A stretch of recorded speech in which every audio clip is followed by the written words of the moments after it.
Everybody, I am here with another edition of some of the decks that I have.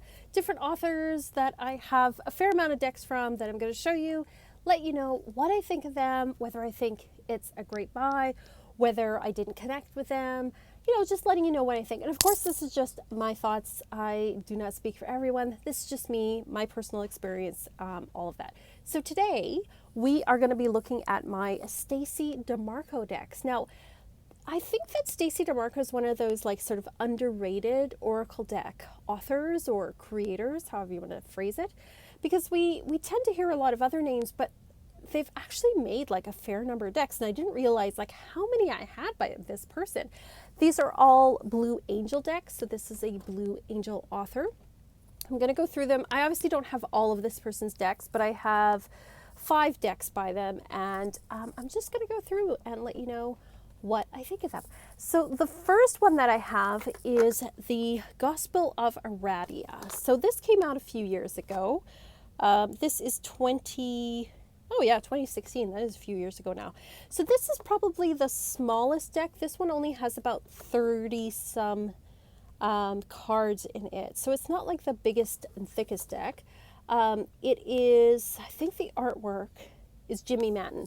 I think almost all of these, the artwork is Jimmy Manton, so they work together. But this is a really lovely deck.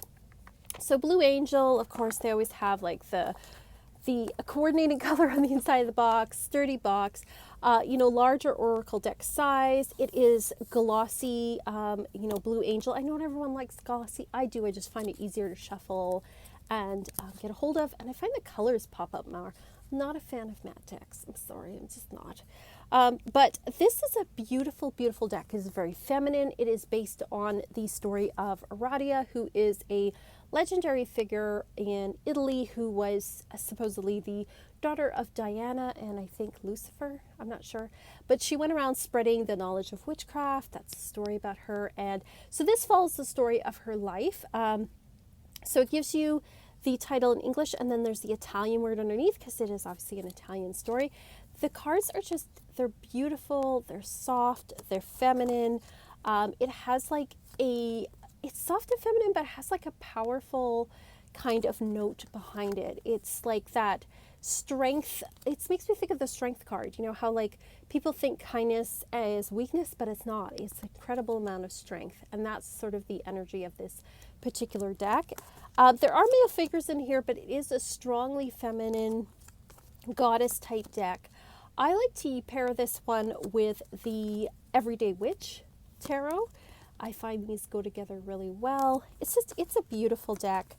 Soft colors. It's a very spring deck too. You can use this one in the spring. So love this deck. This is definitely one of my top decks.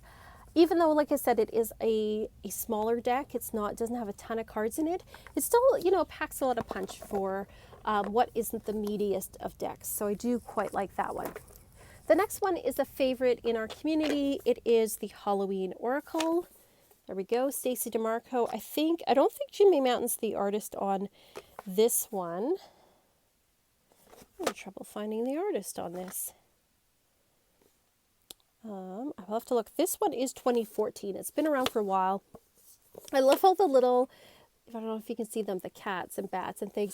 This is such a fun deck. Obviously, I pull this out every October. Of course, it's got orange on there on the box. Let's see if we can find who does this artwork. Who does this artwork?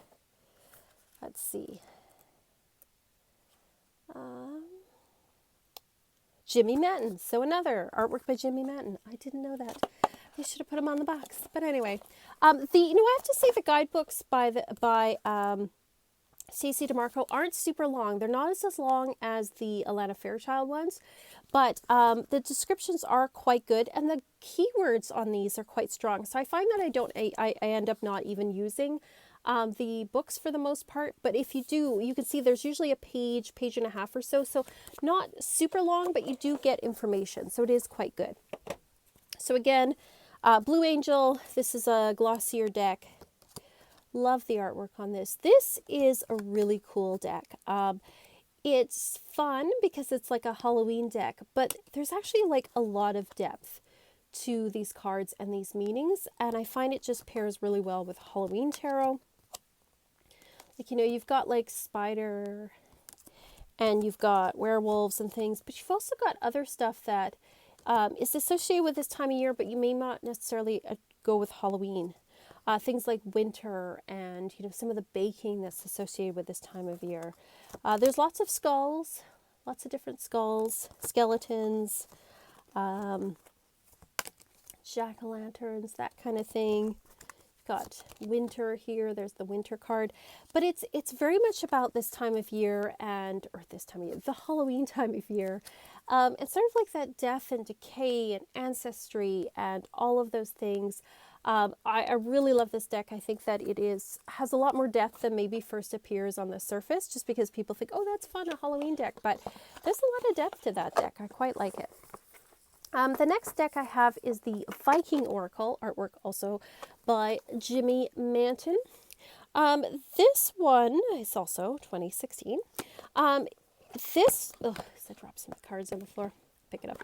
This one has a lot of runes in it, and it also has some of the gods and some of the figures from Norse legends. So if you like that kind of stuff, I think you'll definitely appreciate it. The only thing I think with this particular deck is if you don't know Norse runes and what they mean, it can be hard because there isn't a keyword to go along with it. So for example, this is Nothiz. I'm going to pronounce it wrong. I pronounce it differently. But so it has the rune there, but if you don't know what this rune means, you'll have to look it up. Same with like Loki. If you don't know who Loki is, you know, then you're going to have to look that up. So if this is one where if you're not super familiar with Norse mythology, you're probably going to have to look at the meanings in the oracle book, in the guidebook. So it does have a very good kind of Norse feel. To me, this is a very winter type deck. I mean, obviously Nordic, I think of winter, right? And it's got like a more masculine feel for it in the traditional sense, in that it has sort of like, it feels a bit harsher. It doesn't feel as soft. It is a good deck. I do like it. I usually work with this around like November time. And I mean, it does have goddesses in here. It's not without femininity. I just find the energy of this deck is a little more harsh and blunt and to the point. So I do enjoy working with this deck. There. A card fell out, so I had to pick it up. Okay, next I have two decks that go together, and you can probably put them together into one super deck if you want to. They are the Gods and Titans Oracle and the Goddess and Sirens Oracle. So I was really excited when this came out, and the year on this one doesn't have on the back, but this one is, you know, it's a god deck. There's so many goddess decks, and don't get me wrong, I love a good goddess deck, but I was very excited to have a god deck to kind of like match out some of the goddess decks that I have. Again, the artwork is really cool. I think the one thing about this deck and the Goddess and Sirens decks is that the artwork on here, like the people kind of look like superheroes. Like everyone's very muscular and it's very superhero-y and stuff. And that's not the way that I personally picture, you know, certain gods. Maybe some gods, yes. But again, you know, an artist is going to have their own interpretation. We're all going to interpret things different ways. So it's not something I'm upset about or anything. It's just sort of like, oh, okay, this is kind of interesting. Everybody's very young for the most part, very fit, very muscular. So you have Hypnos, we have Aries, we've got Thoth, and I like that there is a variety in here from, you know, different cultures. It's not just, you know, Greek mythology or Norse mythology or whatever. Poseidon, see, I always picture Poseidon as older and with a beard and stuff, and here he's like a young, fit, kind of muscular guy. Eris. You can see like there's kind of a theme here with the bodies, right? It's very bodybuilder kind of stuff. But I have to say, like, I am quite happy to see a god deck. Hopefully there's going to be more of them because there's a lot more goddess decks. And again, I love a good goddess decks, but it's nice to see that, you know, there is god decks as well. So that is the Gods and Titans Oracle. And then most people, kind of get the two of these together because it's nice to kind of have the pair. We also have the Goddess and Sirens Oracle. All right, put that away.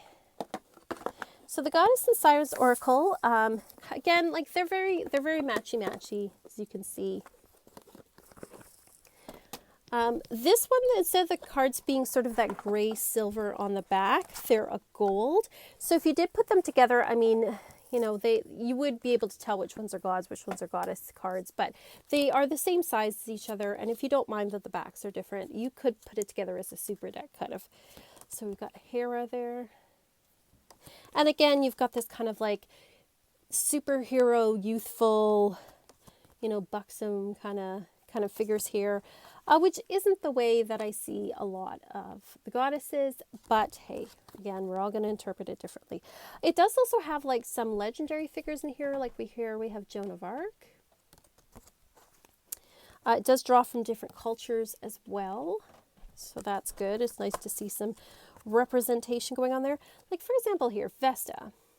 That is not how I picture Vesta. I do not see her as a warrioress at all. She's goddess of the hearth and the home. I mean, this is a beautiful drawing, don't get me wrong, it's beautiful artwork, but not quite the way that I see her. Same with Sheila Nagig. It's usually like an older goddess, so there's some issues there, I think. Boudica, so again we have a historical figure here.